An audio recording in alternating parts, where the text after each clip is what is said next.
गंध मातीचा, गंध मातीचा, गंध मराठी मनाचा, गंध नव्या आरंभाचा, गंध नव्या पालवीचा, गंध नवचैतन्याचा, गंध चैत्राचा. सादर करीत आहोत चैत्रगंध. मी रंगमंचावर आमंत्रित करतो चैत्रगंधाच्या सर्व कलाकारांसह चैत्रगंधाचे निवेदक श्री अनिरुद्ध धोंगडे आणि सौ अरुणा निजसुरे यांना.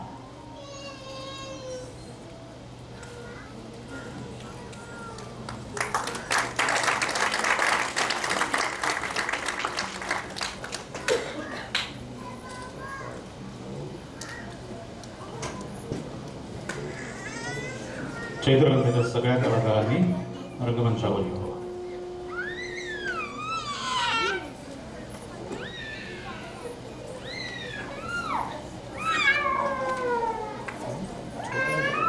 आयुष्य एक वीणा, आयुष्य एक वीणा अनसूर भावनांचे, आयुष्य एक वीणा अनसूर भावनांचे. ऐकूया धुंद होऊनी, ऐकूया धुंद होऊनी संगीत चैत्रगंधाचे, संगीत चैत्रगंधाचे. कोण तो हिरवा घेत त्यांच्या पोरांच्याकडे नाही. ह्यांनी हिरवा घेतला. फर्स्ट हो अच्छा.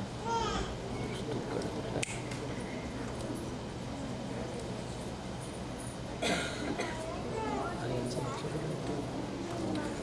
पिठाकडे लक्ष नाही.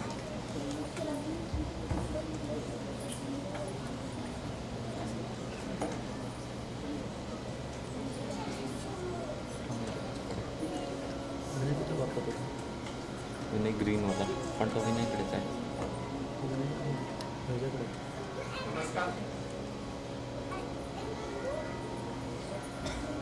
नमस्कार मंडळी.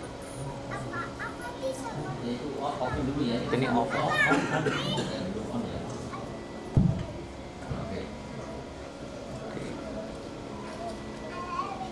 नमस्कार मंडळी.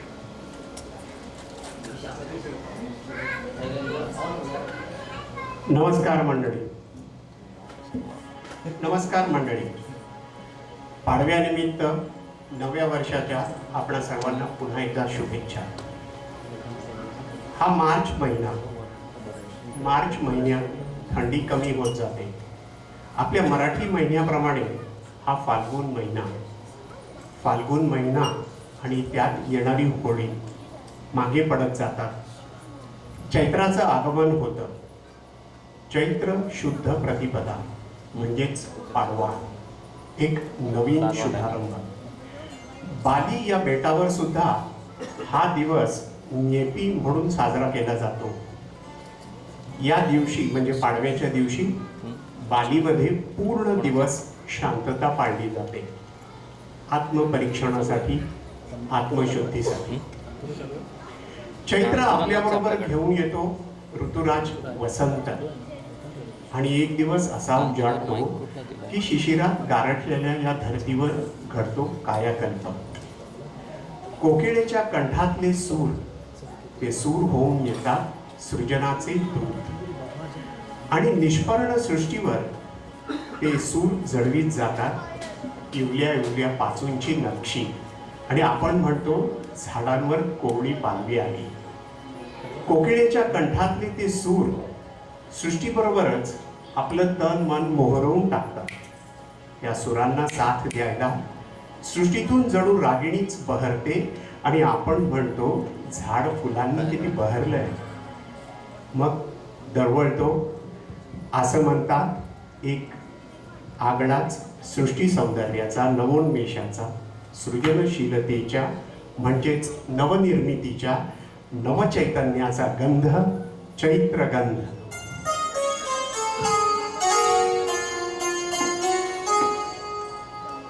हा चैत्रगंध एक रुजुवात असते, एक सुरुवात असते.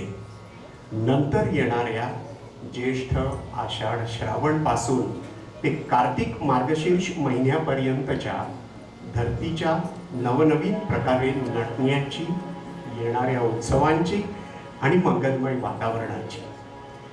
महाराष्ट्राच्या मराठमोळ्या मातीतून स्वरांचा, सुरांचा, गीतांचा, कवितांचा, नाट्याचा आणि साहित्याचा हा नवचैतन्यदायी चैत्रगंध गेले कित्येक शतके दरवळत आहे.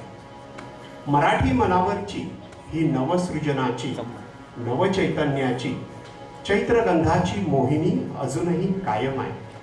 आपल्याला या चैत्रगंधाने मंत्रमुग्ध केलंय अगदी कायमचंच. मराठी मातीतून दरवळणाऱ्या चैत्रगंधाशी आपलं नातं जोडणाऱ्या काही काव्याच्या आणि संगीताच्या पुष्पांची एक माळ आम्ही आपणासाठी आणली आहे.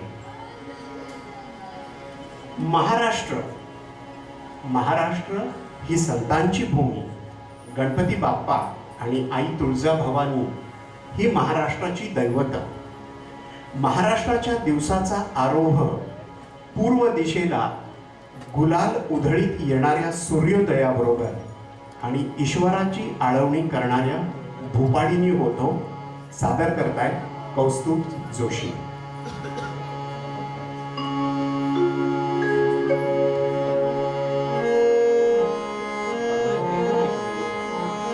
ठीक आहे.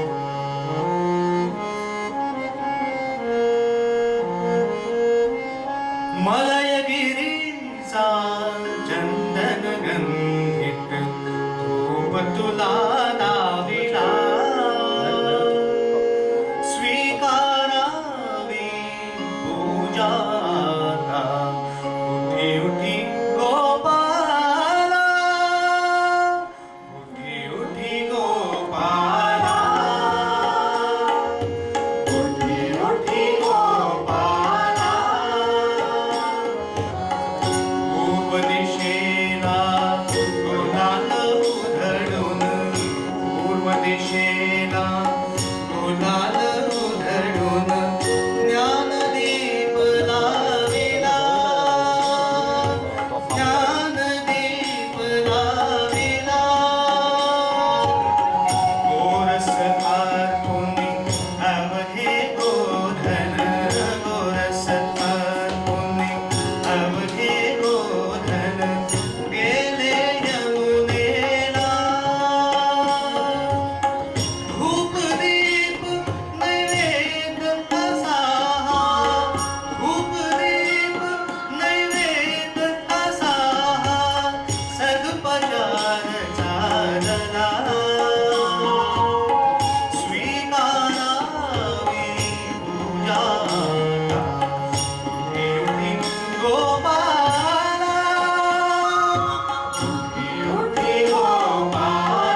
चैत्रगंध. चैत्रगंध देतो पुढे येणाऱ्या नवलाईची ग्वाही. एकदा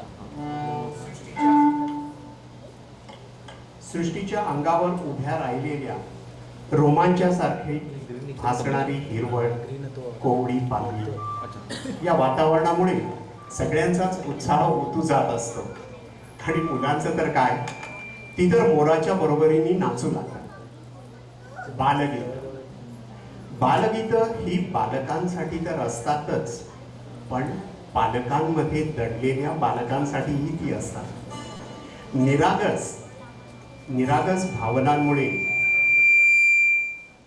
निरागस भावनांमुळे ही गीतं नेहमीच बालकांसाठी टवटवीत आणि हवीहवीशी वाटतात. मराठीतील कवींनी बालकांचं हे विश्व किती सहजपणे आपल्या पुढे उभं केलं आहे. गेली कित्येक वर्ष भोलानाथाला पाऊस पडेल काय हे विचारून त्यांनी मोराला या पावसात आंब्याच्या वनात आणि आपल्यासारख्या साऱ्या रसिकांच्या मनात कायमचं नाचतं ठेवलंय. तर आता ऐकूया या आपल्या छोट्या सवंगड्यांकडनं बालगीतं सादर करीत आहे अरुंधती, सुरभी मधली. आणि तेजस.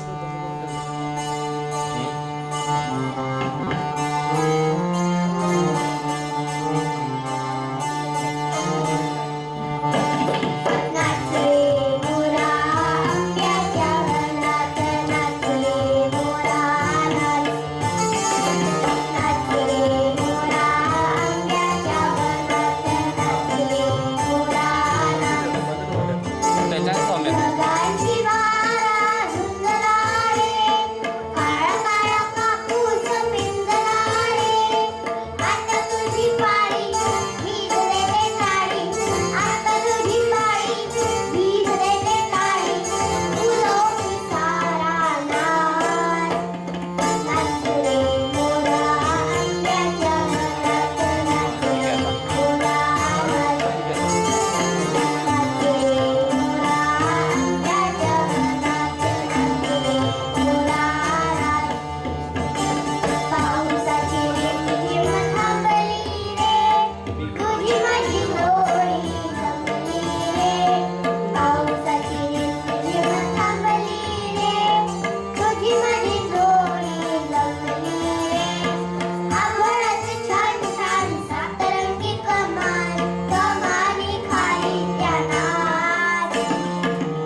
आपण मोठ्यांच्या कार्यक्रमाकडे वळूया.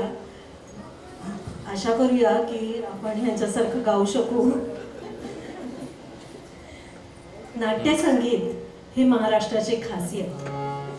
हिंदुस्थानी संगीतातील चिजांच्या चाली मराठी नाटकातल्या पदांना देऊन शास्त्रीय संगीत घराघरात नेण्याचं श्रेय दिलं जातं पंडित भास्कर बुवा बखले यांना. बालगंधर्व व भास्कर बुवा यांची मोहिनी इतकी जबरदस्त होती की उस्ताद थिरकवांसारखे महान तबलावादक केवळ त्यांना साथ करण्यासाठी उत्तरेतून महाराष्ट्रात येऊन डेरे दाखल झाले. आणि त्यामुळे तबला हे वाद्य सुद्धा महाराष्ट्रात घराघरात पोचले. त्याआधी आपल्याकडे ढोलकी होती, तबला नव्हता. अलीकडच्या काळात जुन्या संगीत नाटकांच्या मधुर आठवणी जाग्या केल्या त्या पंडित जितेंद्र अभिषेकी आणि पंडित वसंतराव देशपांडे अर्थात कट्यार काळजात घोसलीमधून. घेई छंद मकरंद ऐकूया वसंतराव देशपांडे यांच्या बाजार सादर करीत आहेत नचिकेत देवधर.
मकरंद घे छंद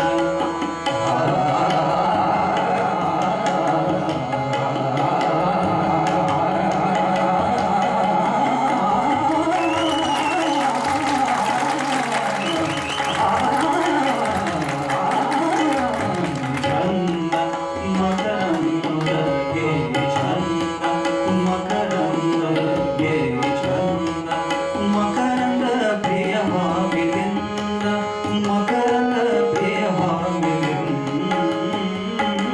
प्रिय भामिलिंद मकरंद प्रिय भामिलिंद मधुसेवन नंद स्वच्छंद धुंद घे छंद मकरंद घे छंद घे छंद घे छंद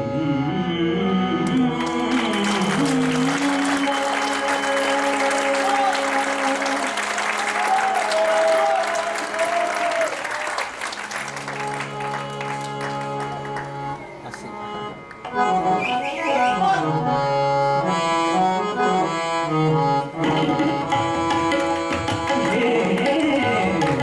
छंद मकरंद घे छंद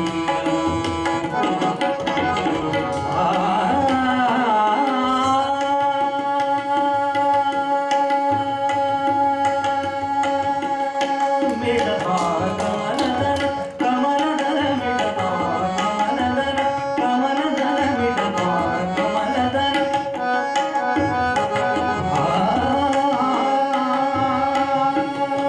मिळता कमलदल कमलदल मिळता कमलदल कमलदल मिळता कमलदल होई पंदिरुंग होई पंदिरुंग होई पंदिरुंग होई पंदिरुंग होई पंदिरुंग होई पंदिरुंग होई पंदिरुंग परिसोडिना घास गुणनार रंग घे छंद घे छंद घे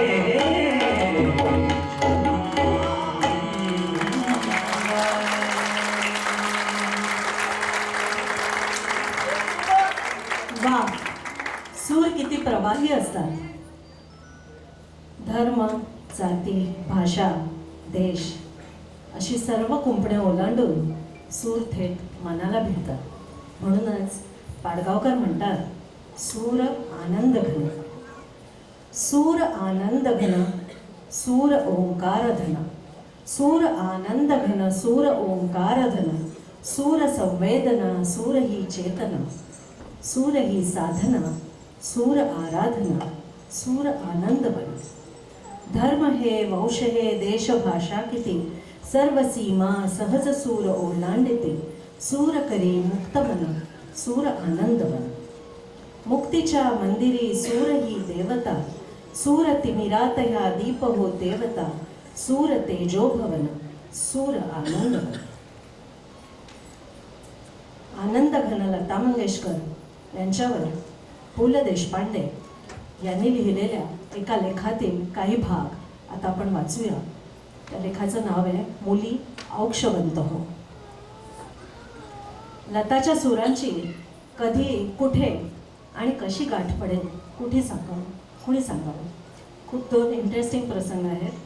कितीतरी प्रसंग आठवतात. भारतापासून शेकडो मैल दूर अशा इंडोनेशियातून प्रवास करत होतो.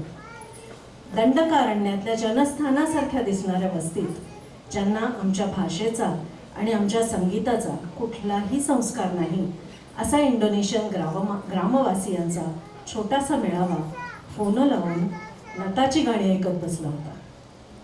आता दुसरा प्रसंग सांगूया. चीनी आक्रमणाच्या काळात हिमालयाच्या शिखरावर एका छावणीतल्या तंबूतली गोष्ट. लडाखच्या यात्रेत असताना आम्ही तिथं जाऊन पोचलो होतो. 8-10 सैनिकांच्या चिमुकल्या तुकडीला त्या जीव घेण्या थंडीत आणि त्या थंडीहूनही अधिक गारठून टाकणाऱ्या विजनवासातल्या भयान एकांतात सोबत होती ट्रान्झिस्टरवरच्या लताच्या गीतांची. सैनिकांच्या कुर्बानीची याद करा अशी लताच्या आवाजातली ती आर्त हाक लक्ष लक्ष लोक डोळ्यांच्या कडा भिजवून गेली. पण हिमशिखरावर लताचा आवाज ऐकताना तन्मय झालेल्या त्या जवानांच्या तुकडीकडे पाहून वाटलं की जवानांच्या कुर्बानी इतकीच या अलौकिक आवाजाची जगावर केवढी मोठी मेहरबानी आहे. लताच्या सुरांनी जिंकलेलं हे केवढं मोठं साम्राज्य आहे. या साम्राज्यावर सूर्य मावळत नाही. सकाळ उजाडते, घरोघरीचे रेडिओ लागतात. एखाद्या रेडिओवरून बातम्या ऐकू येत असतात. युद्धाच्या, दंगलीच्या, जाळपोळीच्या, सत्तेच्या उलथापालथीच्या, मन विषण्ण करणाऱ्या, जगणे म्हणजे हेच का शेवटी असा प्रश्न उभा करणाऱ्या आणि अंधारातून प्रकाशरेषा जावी तसा एकदम लताचा सूर तीरासारखा घुसतो आणि मनाची काळोखी जावी अशी क्षणात नष्ट करतो. काही नसले तरी हे सूर ऐकायला तरी जगले पाहिजे असे वाटायला लागते. अतिपरिचयाने देखील अवज्ञा झाली नाही अशी एकच गोष्ट म्हणजे लताचे सूर. आनंद घन लता मंगेशकर आणि सुरेश वाडकर यांचे एक युगलगीत सादर करीत आहेत प्रीती लोखंडे आणि निखिल देशपांडे.